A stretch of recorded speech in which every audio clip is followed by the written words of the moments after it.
Bienvenidos a este programa de radio que se llama Hagamos Historia, Hagamos Cuarentena. El tema de hoy es la segunda presidencia de Juan Domingo Perón, 1952 a 1955. Como así lo habíamos hecho en la primer presidencia, comenzaremos a analizar la economía de este periodo. En primer lugar, tenemos que recordar que la situación económica cerrando la primera presidencia de Perón era un contexto sumamente inflacionario, ¿bien? Durante una crisis que había comenzado alrededor de los años 49 y se seguía trasladando hacia el año 51. Por eso, Perón, con el relanzamiento de su presidencia, instalará en 1952 el Plan de Estabilización. ¿Qué estableció principalmente este plan? Bueno, redefinir el agro, es decir, reorganizar el corazón productivo de la Argentina, el corazón productor de dólares necesarios, bien, para continuar con esta transformación del ISI, para que así sea el modelo productivo de esta nación. Por eso, este plan de estabilización va a apuntar muchas medidas a este sector productivo. ¿Cuáles? Por ejemplo, estableciendo precios fijos, bien, de los productos exportables, como también de todo recurso necesario para su producción. Estamos hablando de herramientas, maquinarias, semillas y demás. Otra cuestión importante va a ser establecer fijo el valor de cambio, es decir, establecer un valor del dólar, bien necesario para poder traer productos, bien maquinarias principalmente para la producción, bien y el mejoramiento de los suelos. También se va a traer y aportar la inversión del Estado, es decir, el Estado va a aportar capitales, bien, como por ejemplo el subsidio de los precios de los productos agropecuarios cuando los valores internacionales se bajaran por la media, como también el incentivo desde la ciencia y la tecnología para la producción y reparto, bien, de semillas que mejoraran la producción, también un incentivo y educación en el aprovechamiento y mejora de los suelos, el cuidado con pesticidas y demás, bien, pero todo eso va a salir desde el Estado. Y también, como ya dijimos, se va a aportar distintos subsidios, ¿sí? Incentivos para que se produzcan mayores cantidades, bien, de diversos productos provenientes del campo y, como dijimos, subsidios en caso de algunas malas cosechas, problemas con el tema de el granizo, bien, o como dijimos, esto relacionado a la baja de los precios internacionales, era el Estado el que se hacía cargo, bien, de mantener esos precios fijos, así los productores no dejaban la actividad y entonces apostaban a largo plazo. Por eso, gracias a estas distintas medidas, para tratar de aprovechar entonces la misma cantidad de tierras para hacerlas mejorar en productividad con menores tiempos, mejores productos y de mayor calidad, la producción agrícola va a comenzar a retomarse, a crecer a partir de la instalación del plan de estabilización.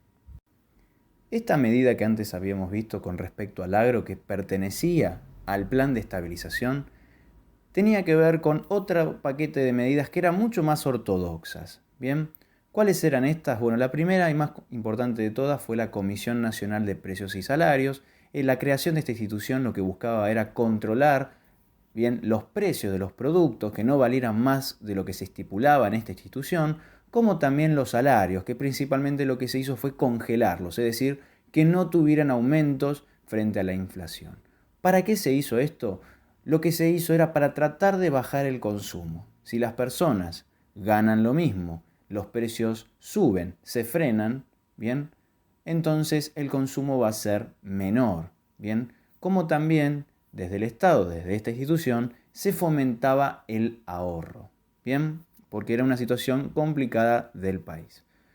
Por otro lado, otra medida ortodoxa va a ser la reducción del gasto público. El Estado va a dejar de crear, bien, empleo público, por lo tanto, va a cuidar el dinero, bien, de las arcas públicas.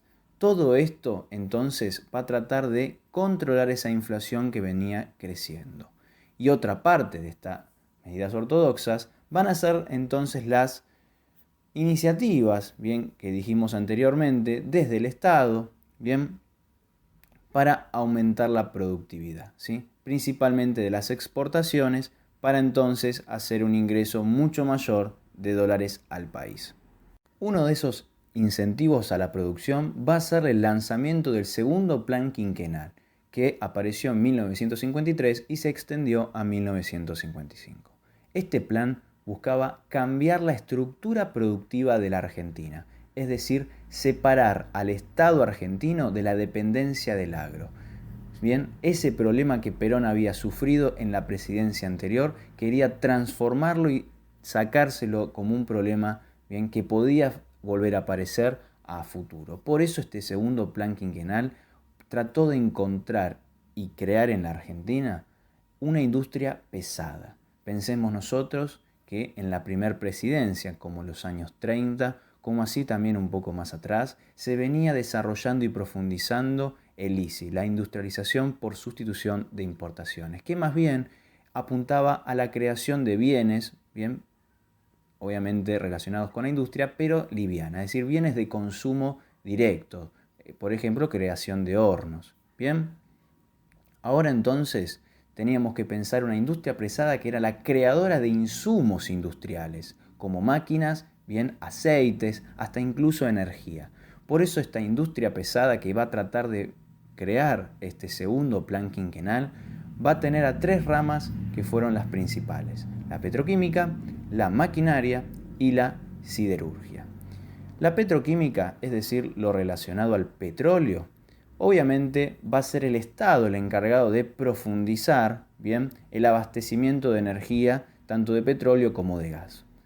¿De dónde van a salir esos dólares para poder invertir en la creación y la profundización de YPF y gas del Estado?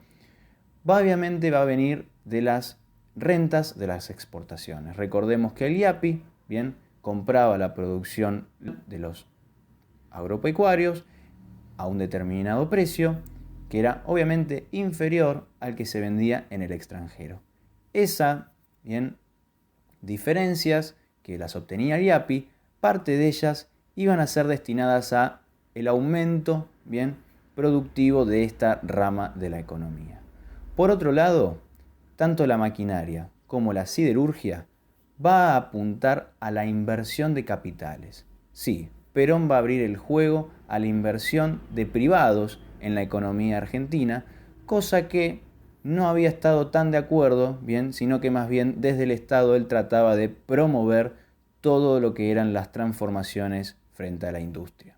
Pero esta vez, frente a los límites, bien, en los cuales estaba encerrada la economía, va a apuntar entonces a la inversión de capitales, tanto nacionales, es decir, desde la misma Argentina, como emitiendo deuda, ¿sí? Emitiendo bonos, el cual la Argentina se comprometía a devolver el dinero con un interés a grupos privados, como así también a la llegada de capitales extranjeros. ¿Cuáles y cómo? Ya lo veremos en la próxima parte, pero tenemos que entender que esto se dio gracias a la sanción de la Ley de Inversiones Extranjeras. Esta ley, también sancionada en 1953, va a promover un régimen de inversiones extranjeras, es decir, va a estipular cómo debía invertirse el capital extranjero, en qué ramas de esa industria pesada y el cómo, ¿sí? Tres fueron las más fáciles y básicas. Una de ellas fue fondos monetarios, donde la Argentina habilitaba capitales extranjeros transferir divisas a nuestro país. Por otro lado era la maquinaria, donde se podían importar máquinas, bien, necesarias para la instalación de esas plantas, bien, que desarrollaran distintas ramas de esta industria pesada. Y también la importación de patentes, es decir, fórmulas de productos, bien, principalmente relacionadas a la ciencia y a la tecnología, para que en vez de importarlas directamente de sus países de origen, esos productos, se pudieran realizar en la Argentina. Estas inversiones extranjeras se van a principalmente radicar en la industria y en la minería, ¿sí? Así que acá vemos algunos, bien, de los logos de las empresas que se fueron radicando en el país gracias a esta ley durante el peronismo. En la industria automotor podemos encontrar a Fiat, proveniente de Italia, ICA, ¿sí? En asociación con el Estado argentino se va a conformar la industria Kaiser Argentina, y Mercedes-Benz. Bien, con respecto a la industria relacionada a las telecomunicaciones, va a instalarse en nuestro país Siemens, y relacionado a la industria farmacéutica, desde Alemania va a aparecer Bayer.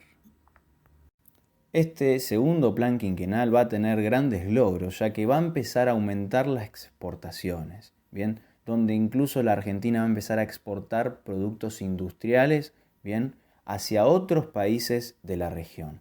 Eso obviamente va a empezar a incrementar la cantidad de ingreso de dólares, y así entonces va a desacelerarse, con también las otras medidas mencionadas, la inflación. Bien, acá podemos ver una foto que les dejé, que es un ejemplo. Este es el auto conocido como el auto justicialista, ¿sí? La palabra no tiene ningún otro porqué más que justamente que el partido gobernante era el partido justicialista, ¿sí? Obviamente que era un producto hecho con aportes desde el Estado.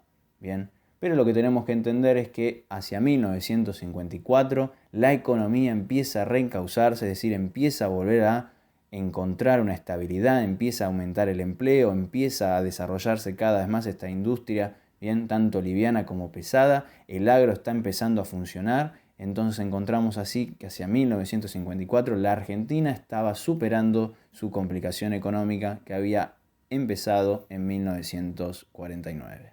Pasamos a la política de esta segunda presidencia de Juan Domingo Perón. La llegada de Perón a su segunda presidencia no fue para nada fácil. El primer impedimento que tenía para tratar de lograr el triunfo era justamente la economía, ¿sí? Que ajustaba las cuentas del Estado como también los bolsillos de cada una de las personas que vivían en la Argentina. Ese problema económico, obviamente, sumado a las grandes oposiciones políticas que tenía Perón, ya que lo tildaban de fascista, de autoritarista, hasta incluso de totalitarista, se dio e intentó un golpe de Estado en 1951, donde las fuerzas nacionales pudieron controlarlo sin ningún tipo de inconveniente. Obviamente Perón fue el candidato del Partido Justicialista, el cual se impuso gran cantidad de votos. Sin embargo, teníamos un problema político donde la gran referente de los descamisados, de los grupos populares, Eva Perón, moriría un mes después de la asunción, bien, del líder.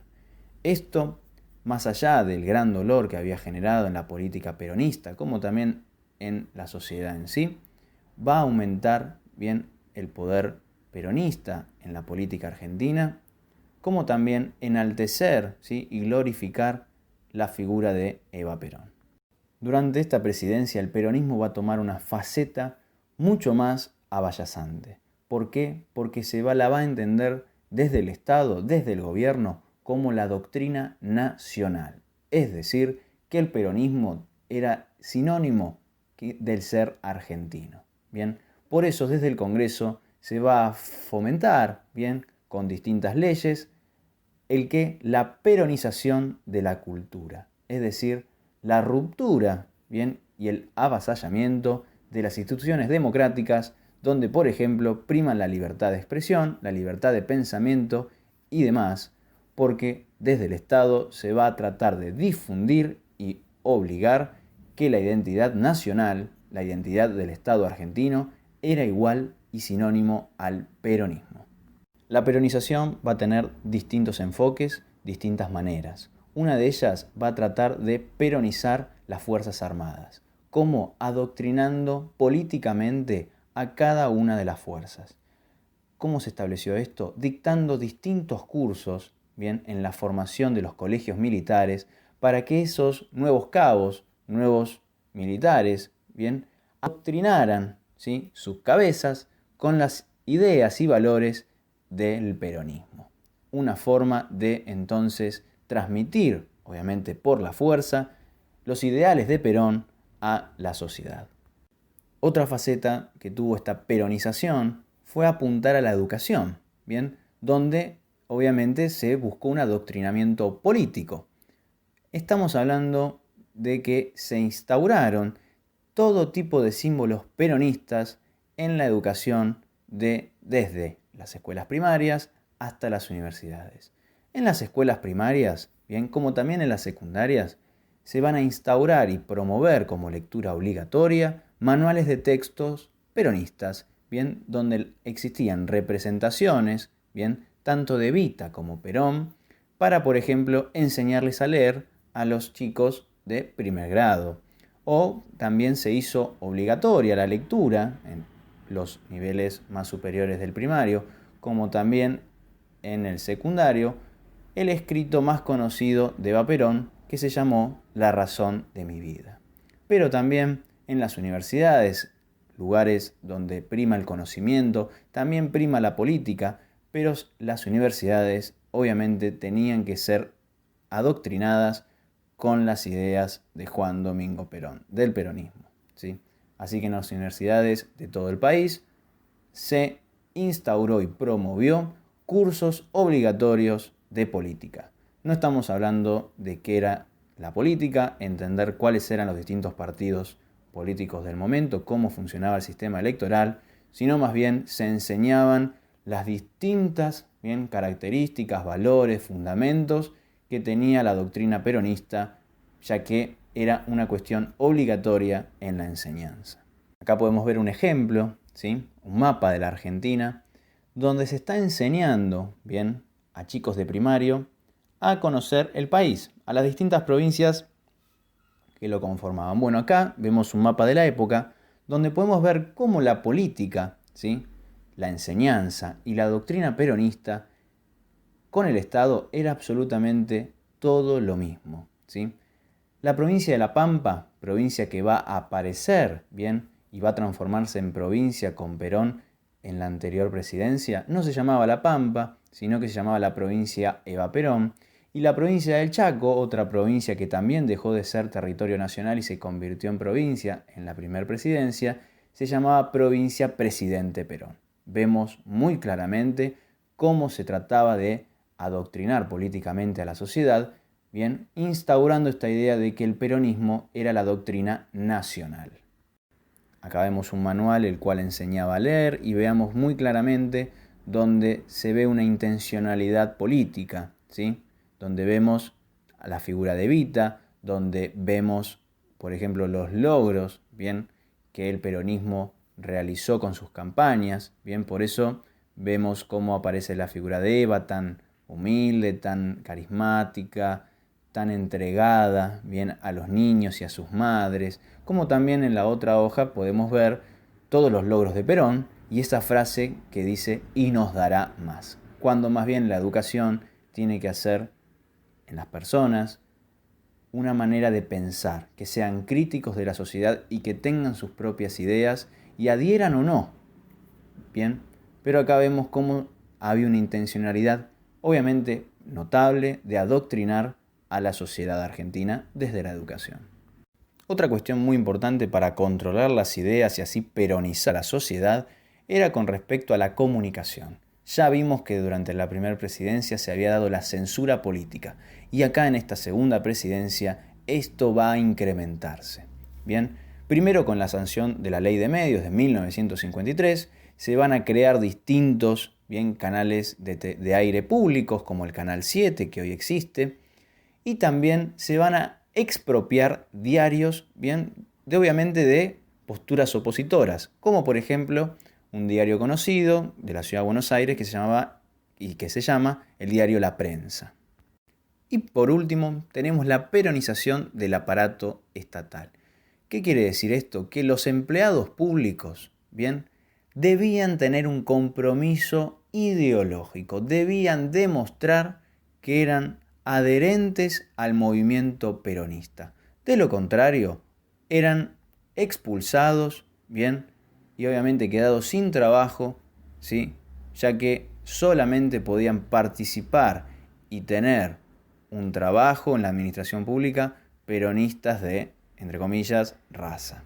Esta era la visión que tenía el peronismo, donde obviamente en la administración pública también se dictaban cursos obligatorios para reforzar los ideales del peronismo. Todo ello entonces, este control de las ideas, bien, promovidas desde el Estado, donde se perseguía de una forma directa como también indirectamente a todo opositor, bien, al peronismo, va a tensionar cada vez más esa antinomia que ya se había promovido en la primer presidencia, bien, donde esta tensión social ya iba a ir más allá de los enfrentamientos políticos, desde las palabras, desde los escritos, sino que va a empezar a intrometerse en la violencia. Bien, ¿por qué con esto? Porque el 15 de abril de 1953 van a aparecer y caer bombas en la Plaza de Mayo. Se va a dar un bombardeo mientras Perón estaba dando un discurso donde en la plaza habían trabajadores, bien como también a los alrededores del centro en otras partes. Obviamente que eso va a dejar muchos muertos, muchos heridos, bien, y eso, digamos, va a empezar a desatar la violencia.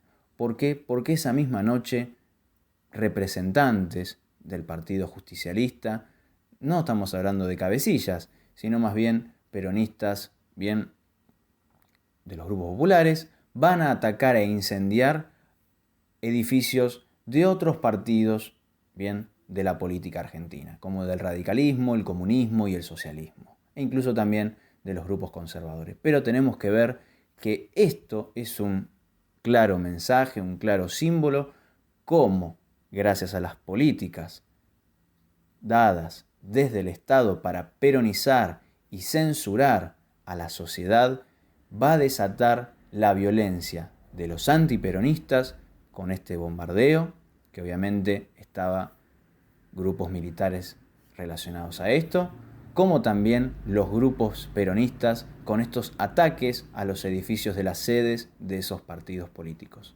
Entramos entonces en una violencia que comenzaría fuertemente en 1953 y que no terminaría siquiera durante el punto final de la primera parte del peronismo. Otro gran actor que va a tener conflictos con el peronismo frente a esta postura de adoctrinamiento social va a ser la Iglesia. ¿Cuándo comenzó este conflicto? En 1954 y terminaría en 1955. Todo comenzó gracias a que desde los medios partidarios oficialistas del peronismo atacaban, bien, con sus ideas a los grupos católicos. Esto incluso llegó hasta las mismas manos de Juan Domingo Perón, que había sido gran representante del catolicismo nacionalista. Sin embargo, Perón para este entonces tenía abiertamente otra postura frente a la Iglesia, donde obviamente atacó con sus dichos, bien, a la figura religiosa. Por otro lado, también se va a eliminar desde el Estado, en otra gran actitud frente al rechazo de la Iglesia, la eliminación, ¿sí?, del catolicismo de la enseñanza pública. Es decir, en las escuelas públicas se dejó de enseñar el catolicismo, que era la religión oficial del Estado, como también se eliminaron varios feriados católicos de la agenda nacional. Bien. Por otro lado, se dieron arrestos, bien, sin ningún tipo de causa, de sacerdotes que no compartían las ideas peronistas, y también se dio un gran y recordado acto de la CGT, obviamente que representaba a los grupos sindicales, pero obviamente controlados por el peronismo, donde era una gran respuesta y símbolo de los trabajadores frente al rechazo, ¿sí?, que existía sobre la Iglesia.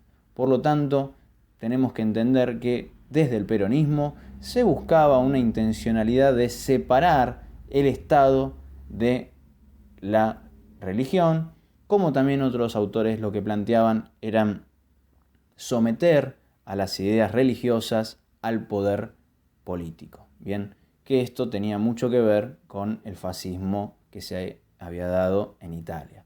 Son hipótesis, al día de hoy no hay una clara definición, pero lo que tenemos que entender es que entre la Iglesia y Perón, en 1954, se había desatado un conflicto bastante importante. Obviamente la Iglesia tendría una respuesta frente a estos ataques del peronismo.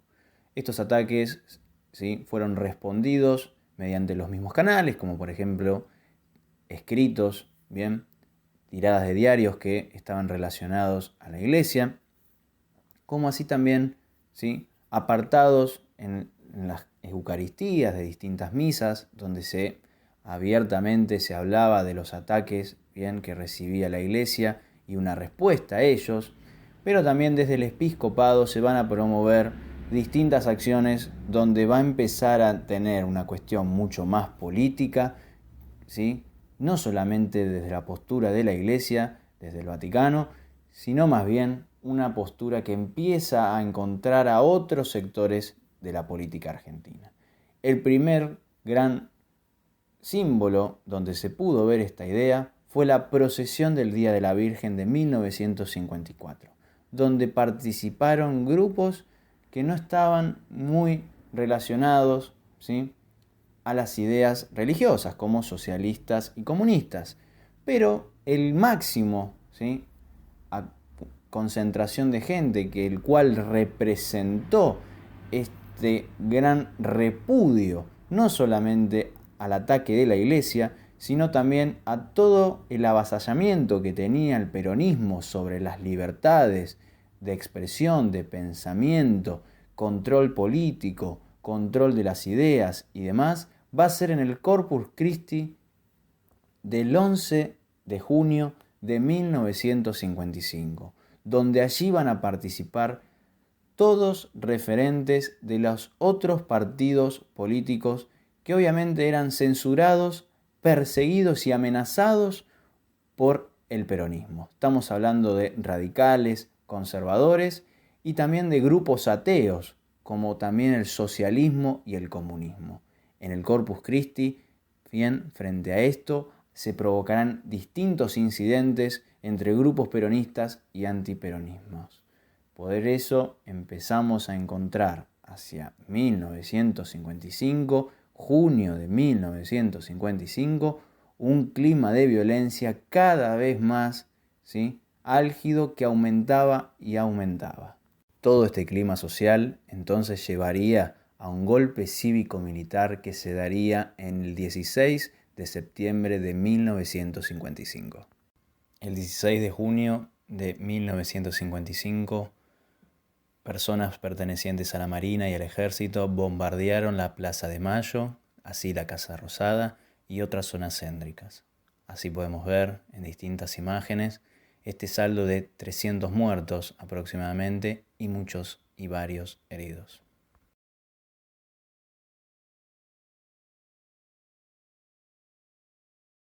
¿Por qué tenemos que decir que este golpe cívico-militar que comenzó en este primer bombardeo es cívico?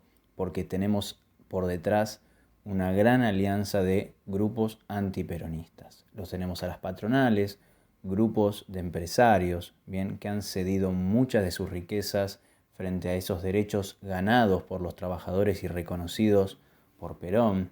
Tenemos a grupos militares que eran más tendientes al liberalismo, donde no notaban la libertad de expresión, el perseguimiento político, veían tendencia de Perón al fascismo e incluso al comunismo. Tenemos sindicatos antiperonistas, sindicatos que estaban, recuerden, comandados por el socialismo y muchos más por el comunismo, en los cuales estaban prohibidos y Perón no negociaba directamente con ellos. Tenemos a la Iglesia, creo que ya hemos explicado los grupos de choque entre ellos, los conservadores, que obviamente veían el acercamiento, ¿sí?, de los grupos populares al poder, donde incluso veían cómo el peronismo se podía transformar netamente en un comunismo. Los intelectuales, bien, estamos hablando de intelectuales obviamente antiperonistas, bien, piensen ustedes que muchos de los profesores de las universidades que no comulgaban con las ideas peronistas fueron sacados de sus cátedras, bien, como también grupos universitarios que eran obligados a asistir, a cursar ideas del peronismo, radicales, bien, este grupo político que se disputaba a las clases medias, socialistas y comunistas, bien, que desde sus puntos de vista obviamente no aceptaban la figura de Perón como verdaderamente un mejor, ¿sí?, bienestar social para los trabajadores, ya que los socialistas lo entendían como un demagogo, como un productor del capital, más bien nacional, obviamente, como decía Perón, y los comunistas siquiera podían ver en él como una figura verdaderamente cercana a los trabajadores, porque lo que impedía era la revolución. Así entonces vemos cómo estos grupos, todos, bien, desde algún punto de vista, oprimidos y perseguidos por el peronismo, participaron y apoyaron todas esas escaramuzas, esos levantamientos, esos intentos de golpe que habían comenzado en este acontecimiento que mencionamos antes, en junio de 1955. Así, aunque Perón trató de mantenerse en el poder, tratando de conciliar y después no negociar con los distintos grupos los cuales él estaba enfrentado, se dio un levantamiento en Córdoba donde las fuerzas nacionales no pudieron contenerlas y Perón, frente al avance de los grupos antiperonistas, no solamente dentro de la sociedad como también dentro de las filas del ejército, decidió entonces entregar el poder el 22 de septiembre de 1955, donde se dio un golpe cívico-militar, donde los militares regresaron otra vez al poder, al mando de el general Leonardi y también, como una figura muy importante, el general Aramburu. Lo que tenemos que ver acá es cómo también los medios de comunicación mostraron esta realidad del golpe de Estado. Fíjense que una parte de los titulares dice: es total tranquilidad en el país frente a este golpe de Estado, cuando en realidad tenemos que entender que no existía ninguna tranquilidad, ni tampoco todo el país, es decir, toda la sociedad, no apoyó este golpe, pero los medios de comunicación fueron los que transmitieron esto al común de la gente. Así entonces cerramos el primer peronismo en un contexto político, social, bastante complejo, dominado por la violencia, y donde Perón fue destituido de su poder y tuvo que ser exiliado al Paraguay debido a que no podía permanecer en suelo argentino.